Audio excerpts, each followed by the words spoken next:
ஒரு சராசரி கிரிக்கெட் ஃபேனாக இருக்கிற எல்லாரோட இன்ஸ்டாகிராம் ஃபீட்லேயும் ஃபேஸ்புக் ஃபீட்லேயுமே 2-3 நாளாக வந்துக்கிட்டு இருக்கிற முக்கியமான விஷயம் ரோஹித் சர்மாவோட ரிட்டையர்மெண்ட் ப்ளஸ் விராட் கோலியோட ரிட்டையர்மெண்ட் தான்.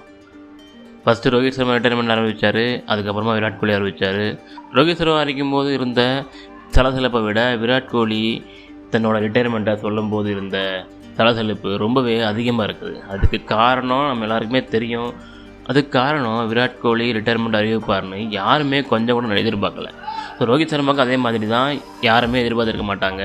ஆனால் விராட் கோலிக்கு இன்னும் அதிகமான சாக்கை கொடுக்குது. அதுக்கு காரணம் இந்தியாவோட டெஸ்ட் மேட்சை ஒரு மிகப்பெரிய இடத்துக்கு, யாருமே தொட முடியாத இடத்துக்கு கொண்டு போய் நிப்பாட்டினதில் முக்கியமான பங்கு விராட் கோலி.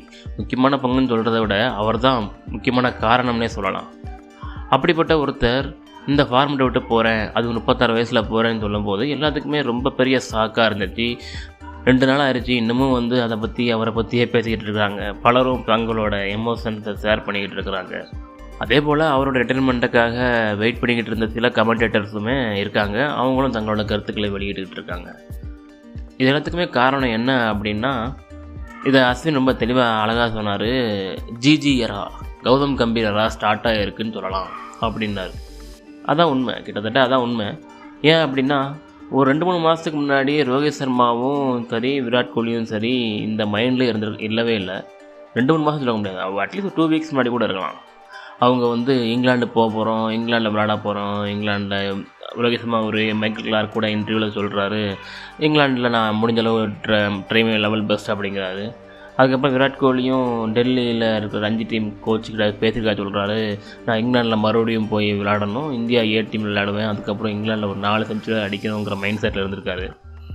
இப்படி இருக்கும்போது 2 பேருமே இப்படி இருக்கும்போது திடீர்னு அடுத்தடுத்து ரிட்டையர்மெண்ட் சொல்கிறாங்க. அதுக்கு காரணம் முதல்ல ஆனால் இதில் ரொம்ப அழகாக பிசிசி ஹேண்டில் பண்ணியிருக்காங்க. என்ன அப்படின்னா முதல்ல விராட் கோலி தனக்கு ரிட்டையர்மெண்ட்டை சொல்ல போகிறாருன்னு சொல்லிட்டு ஒரு செய்தியை பரப்புகிறாங்க. அதுக்கப்புறம் அவரை நாங்கள் தடுக்கிறோம், அவரை கன்வின்ஸ் பண்ணுறோம்னு சொல்லி இன்னொரு பொய்யான செய்தியை பரப்புகிறாங்க. அதுக்கப்புறம் அடுத்த ஒரு நாள் கழித்து விராட் கோலி தன்னோட இன்ஸ்டாகிராமில் போதும்ப்பா, நான் டெஸ்ட் கிரிக்கெட்லேருந்து விளைவிக்கிறேன் அப்படின்னு சொல்லி ஒரு போஸ்ட் போட்டு விளைவிக்கிறாரு. அதுக்கப்புறமா உண்மையான செய்திகளை வெளியிடுறாங்க. என்ன அப்படின்னா, விராட் கோலிக்கு டெஸ்ட் டீமில் இடம் இல்லை, அதாவது நீங்கள் ஃபிட் இல்லை, அவங்க ட்ராப் பண்ணவும் வாய்ப்பு இருக்குது, இந்த சீரீஸோட மிட்லேயே ட்ராப் பண்ணவும் வாய்ப்பு இருக்குதுன்னு சொல்லியிருக்காங்க. இதுக்கப்புறமா தான் அவர் தன்னோட ரிட்டைர்மெண்ட்டை அறிவிச்சிருக்காரு.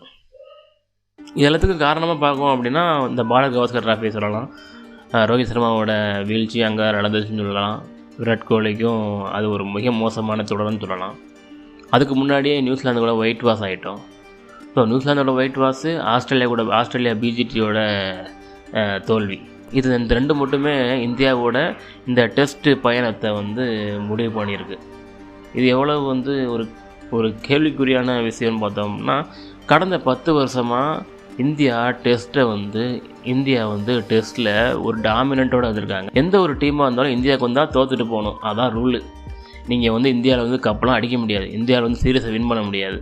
இந்தியாவுக்கு வரமா, சரி போவோம்ப்பா சுற்றி பார்த்துட்டு போய் அவங்ககிட்ட போய் இந்தியாவில் போய் தோற்றுட்டு வருவோம் அப்படிங்கிற மைண்ட் செட்டு தான் எல்லாத்துக்குமே இருக்கும். அப்படிப்பட்ட ஒரு டாமினண்ட்டான இடத்துல இந்தியா நியூசிலாந்து கூட ஒயிட் வாஷ் ஆகுறாங்க. அதுக்கப்புறமா பாரத் கவாஸ்கர் டிராஃபியில் ரொம்ப மோசமாக பெர்ஃபார்ம் பண்ணி வெளியே போகிறாங்க. இதில் கிட்டத்தட்ட டீம் எல்லாம் அதே டீம் தான். அஸ்வின் இருக்கார், ஜடேஜா இருக்கார், கோலி, ரோஹித், அதுக்கப்புறம் ராகுல் இருக்கார், ரிஷப் பண்ட் இருக்கார். இந்த டீம் தான் இத்தனை வருஷமாக கேரி பண்ணிட்டு போயிருக்கு. அதுக்கு முன்னாடி புஜாரா இருந்தாங்க, ரஹானே இருந்தாங்க. அவங்க போனதுக்கப்புறமே ஓரளவுக்கு மேனேஜ் பண்ணி வின் பண்ணிட்டு தான் வந்திருக்காங்க.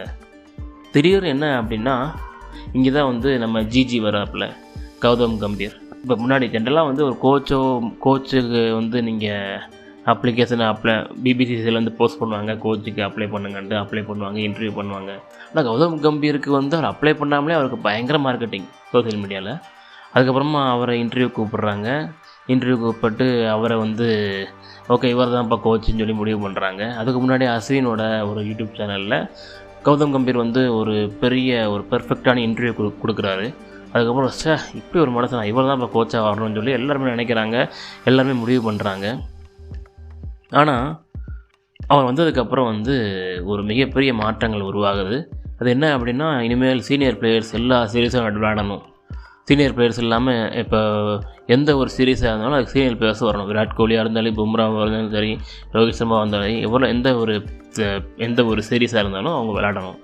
உதாரணத்துக்கு நம்ம வந்து கௌதம் கம்பீர் வந்ததுக்கப்புறம் முதல் சீரீஸாக ஸ்ரீலங்கா போகிறோம். ஸ்ரீலங்கா ODI டூர் போகிறோம். அதுக்கு முன்னாடி T20 சீரீஸ் நடந்துச்சு. அதில் 3மே ஈஸியாக வின் பண்ணிட்டோம். T20 டீம் ரொம்ப ஸ்ட்ராங்கான டீமாக இருக்குது. அதுக்கு காரணம் IPLங்கிற ஒரு மிகப்பெரிய பேஸ் இருக்குது. ஓகே, ஆனால் இப்போ ODIக்கு வர்றாங்க. ODIக்கு வந்து யாருக்கிட்டே நம்மகிட்ட ஒரு பெஸ்ட்டான டீம் இருக்குது. 2023 ஒரு சின்ன நூலிலையில் அந்த கப்பை தவற விட்டோங்கிறதான் உண்மை. ஆஸ்திரேலியாவோட பிளண்ட் பெர்ஃபார்மன்ஸ் தான் அங்கே முக்கியமான டிஃப்ரென்ஸு. மற்றபடி இந்தியா டீமில் குறை சொல்கிறதுக்கு எதுவுமே இல்லை. அந்த டீம் தான் இப்போ அங்கே ஸ்ரீலங்கா போகிறாங்க. கிட்டத்தட்ட அதே டீம் தான். பும்ரா மட்டும் இல்லை, அவருக்கு மட்டும் லீவ் கொடுத்துருக்காரு கௌதம் கம்பீர். விராட் கோலியும் வரணும், ரோஹித் சர்மா வரணுன்ட்டாங்க. போயிட்டு அங்கே ஒரு மேட்ச் கூட வின் பண்ணாமல் சீரீஸை தோற்றுட்டு வரோம். இதுக்கு முன்னாடி எப்படின்னா ஸ்ரீலங்கா, ஜிம்பாப்வே, பங்களாதேஷ் இங்கெல்லாம் போகும்போது இந்தியா எப்பவுமே A டீம் தான் அனுப்புவாங்க. A டீம் எப்படின்னா அதில் ரோஹித் இருக்க மாட்டார், கோலி இருக்க மாட்டார், பும்ரா இருக்க மாட்டார், சமி இருக்க மாட்டார். கேப்டன் பண்ணுறதுக்கு யாராவது புதுசாக ஒரு ஆளை போட்டு அனுப்பிவிடுவாங்க. போய் கேப்டன் பண்ணி முடிச்சுட்டு வைப்பான்னு இந்தியாவும் போய் வின் பண்ணிட்டு வருவாங்க. ரொம்ப ஈஸியாக ஹேண்டில் பண்ணிகிட்டு இருந்தோம். ஆனால் இந்த இடத்துல ஃபுல் மெம்பர் ஸ்குவாடு போயுமே தோற்று போகிறோம். எவ்வளோ ஆச்சரியமான விஷயம். ஓகே, ஸ்ரீலங்கா நல்லா ஒர்க் பண்ணியிருக்காங்க, அவங்க விளையாண்டுருக்காங்க, இல்லைன்னு சொல்ல முடியாது. அதுக்காக வந்து ஒரு மேட்ச் கூட ஜெயிக்க முடியாத அளவுக்கு தோல்வி அங்கே முடியுது. அதுக்கப்புறம் வந்து நியூசிலாந்து வந்து இந்தியாவுக்குள்ள வந்து இந்தியாவை ஒயிட் வாஷ் பண்ணுவாங்கன்னு உலகத்தில் எவனும் நினச்சிருக்க மாட்டாங்க. அந்த அளவுக்கு ஒரு மோசமான டெஸ்ட் சீரீஸாக அமைஞ்சது. இதுலேயுமே வந்து அவங்க டீம் செலெக்ஷன்ஸு, அவங்க டீமில் ஆளை மாற்றுறது எல்லாமே வந்து விசித்திரமாக இருக்கும். ஏன்னா வந்து புதுசாக ட்ரை பண்ணுறாங்க, புது கோச்சாக வந்திருக்காரு, அதனால் புதுசாக ட்ரை பண்ணணுங்கிறக்காக ட்ரை பண்ணாரான்னு தெரியல. எல்லாருமே வந்து அது எல்லோரும் எப்படி எந்த மைண்ட் செட் இருந்தாங்க. அதாவது கிரிக்கெட்டுங்கிறது ஒரு டீம் ஸ்போர்ட்டு. அது வந்து யாராவது இப்போ விராட் கோலி பெரிய பிளேயரு, ரோஹித் சர்மா பெரிய பிளேயரு, அதுக்கப்புறம் பும்ரா பெரிய பவுலரு, முகமது சமி பெரிய பவுலரு, இது எல்லாருமே இருக்கட்டும். ஆனால் எல்லாமே சேர்ந்தால் தான் அந்த மேட்ச்சில் வின் பண்ண முடியும். ஒருத்தர் மட்டும் அடித்தோ ஒருத்தர் மட்டும் பெர்ஃபார்ம் பண்ணியோ வின் பண்ண முடியாது. ஸோ எல்லாருமே சேர்ந்து பெர்ஃபார்ம் பண்ணால் டீமுங்கிற ஒரு பாண்டு வேணும், டீமுங்கிற ஒரு ஜெல் வேணும். அது அந்த இடத்துல இருந்துச்சாங்கிறது மிகப்பெரிய கேள்விக்குறியாக இருக்குது.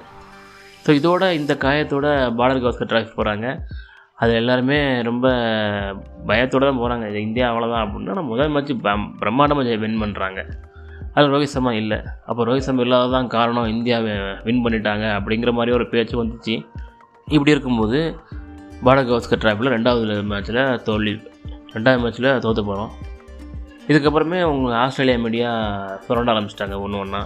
விராட் கோலியை அட்டாக் பண்ணுறது, அதுக்கப்புறம் டீம் இந்தியாவை வந்து மொத்தமாக அட்டாக் பண்ணுறது, நிறைய கேள்விகள் எழுப்புறது.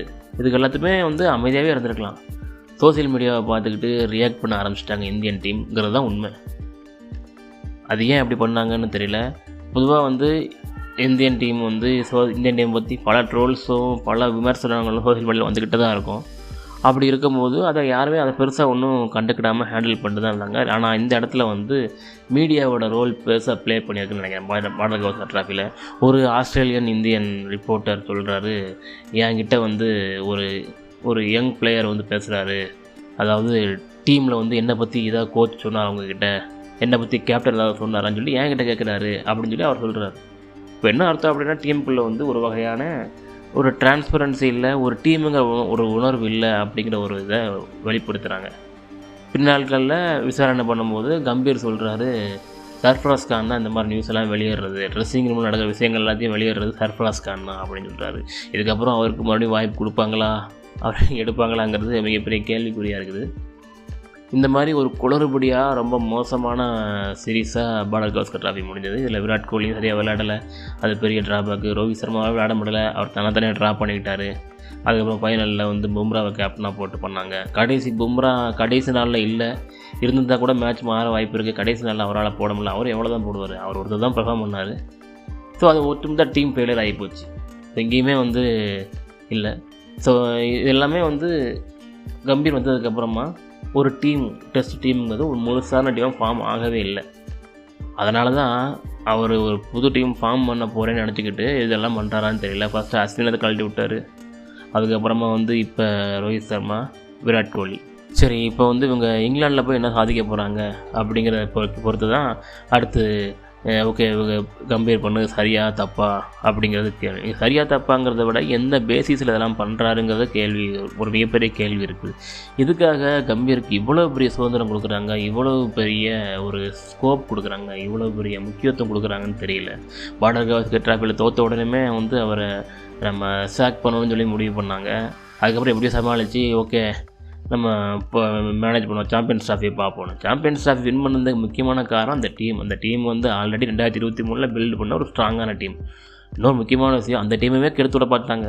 அந்த ஸ்ரேயஸ் ஐயரை வந்து உட்கார வைக்க பார்த்தாங்க. என்னமோ அன்றைக்கி விராட் கோலிக்கு இன்ஜூர் ஆனதுனால ஸ்ரேயஸ் ஐயர் விளையாண்டார். ஸ்ரேயஸ் ஐயரை அடுத்த மேட்ச்சு கண்டினியூஸாக கொண்டு வந்தாங்க. இல்லைன்னா வச்சுங்களேன், இல்லை அப்படின்னா இங்கிலாந்து சீரீஸில் ஸ்ரேயஸ் ஐயரை தூக்கி வெளியே வச்சுருப்பாங்க. அப்புறம் இவங்க டெஸ்ட் பண்ணி பார்க்கலான்னு சொல்லிட்டு ஜெய்ஸ்வாலை உள்ள ஆக்கியிருப்பாங்க.